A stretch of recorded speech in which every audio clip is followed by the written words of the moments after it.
ఎన్నెన్ని చెప్పాలి. కానీ అవన్నీ ఆ ధృతరాష్ట్రుడికి కనపడవు.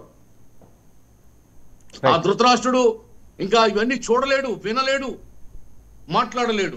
ఏది మాట్లాడినా అభూత కల్పనే, అబద్ధమే. అబద్ధాన్ని నమ్ముకుని, అసత్య ప్రచారాన్ని నమ్ముకుని, గోబెస్ ప్రచారాన్ని నమ్ముకుని, ఆ సాక్షి మీడియాలో ఏదో రాసేస్తే ప్రజలు నమ్మేస్తాన్ని ఇరగబడి చదివేసి అంటున్నారు. అది 6 లక్షల ఇది కోల్పోయింది, సబ్స్క్రైబర్స్ ని కోల్పోయింది సాక్షి ఛానల్, సాక్షి అది పేపరు. ఇంకా దాన్ని నమ్ముకుంటున్నాడు. ఎవరు చదవట్లేదు దాన్ని. అదొక కరపత్రంగా మిగిలిపోయింది. దాన్ని నమ్ముకుని దాంట్లో సర్క్యులేషన్ అంటారు మీరు. ఏమండి సర్క్యులేషనా? సర్క్యులేషన్ 6 లక్షలకు పడిపోయింది పేపరు. ఓకే, 6 లక్షలకు పడిపోయింది. ఇంకా ఆ పేపర్ లో రాస్తే ప్రజలు చదివేస్తున్నారు, అబద్ధాలు నమ్మేస్తున్నారు. మేము ఏది చెప్తే అది ప్రజలు ఇంకా రియాక్ట్ అయిపోతున్నారు. ఇది కూడా గాలి ఊహలే కదా, ఊహాజనితమైనటువంటి ఆలోచనలు, ఊహల్లో విహరిస్తున్నాడు ఆయన.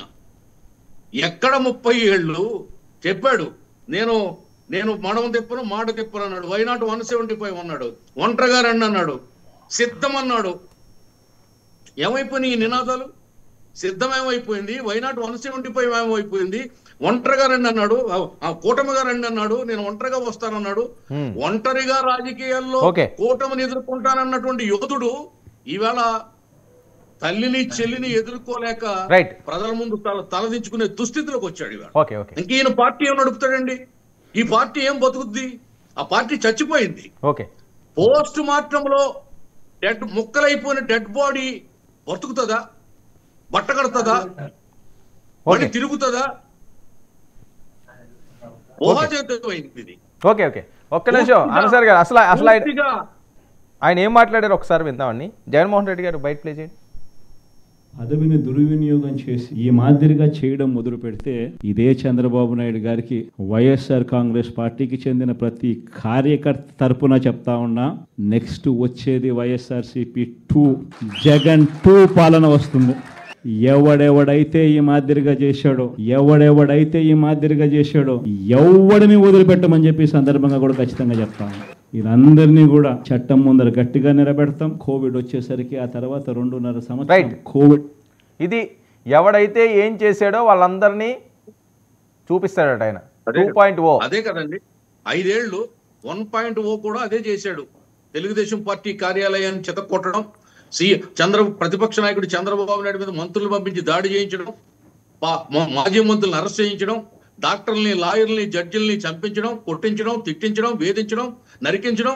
ఇదే కదా 1.0లో. అదే 2.0లో కూడా అదే రిపీట్ అవుతుంది, సేమ్ రిపీట్ అవుతుంది అని చెప్తున్నాడు ఆయన. కాబట్టి రిపీట్ అయ్యే అవకాశం ప్రజలు ఎవరు? ఒకటి తెలుసుకోవాలి sir, YCP party, Jaganmohan Reddy ఒకటి తెలుసుకోవాలి. మొన్న ఎన్నికల్లో ప్రజలందరూ ఒక్కటైపోయారు, చితక్కొట్టేశారు.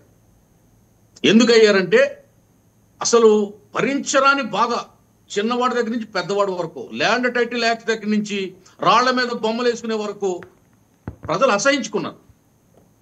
కార్యాలయాలకి రంగులు వేసిన విధానం, కోట్లాది రూపాయలు, ఎన్ని కోట్లు ఖర్చు పెట్టాడండి. రంగులు వేయడానికి 22 కోట్లు అయితే దాన్ని తొడచడానికి మళ్ళీ 22 కోట్లు. ఎవడబ్బా సొత్తు అండి? ఎవడమ్మ మొగుడు సొమ్మిది. నువ్వు మంచినీళ్ళకి ఖర్చు పెట్టావు. నువ్వు ముఖ్యమంత్రిగా ఏ రోజన్నా ప్యాలెస్ నుండి బయటకు వచ్చావా? వస్తే హెలికాప్టర్లు వచ్చావు, లాఠీలు, తోటాలు, పరదాలు అడ్డు పెట్టుకుని వచ్చావు, చెట్లు నరికించావు.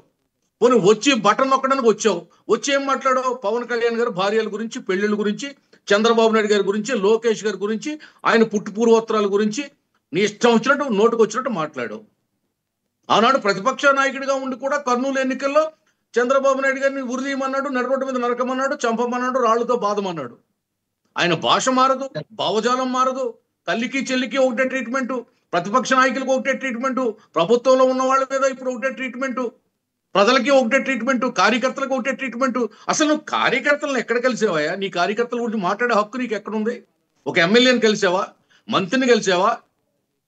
ఒక ఎంపీని కలిసావా? ఎవరికి నువ్వు ఇంటర్వ్యూ ఇచ్చావు? ఎవరిని నీ గడప దాటనిచ్చావు? నీ కోటలో అడుగు పెట్టనిచ్చావు? నీ చెవిచ్చావా ఎవరికన్నా మాట్లాడిన కనీసం ఒక్క మాటకి? అది ఫస్ట్ జగన్మోహన్ రెడ్డి వినడం నేర్చుకో. ఓకే ఆనంద్ సార్ గారు ఒక్క నిమిషం. చిన్నపరెడ్డి గారు ఏంటండి కాన్ఫిడెన్స్? ఎవడెవడు ఏం చేశాడో అని చెప్పి జగన్మోహన్ రెడ్డి గారు హెచ్చరిక చేయడం 8 నెలల్లోనే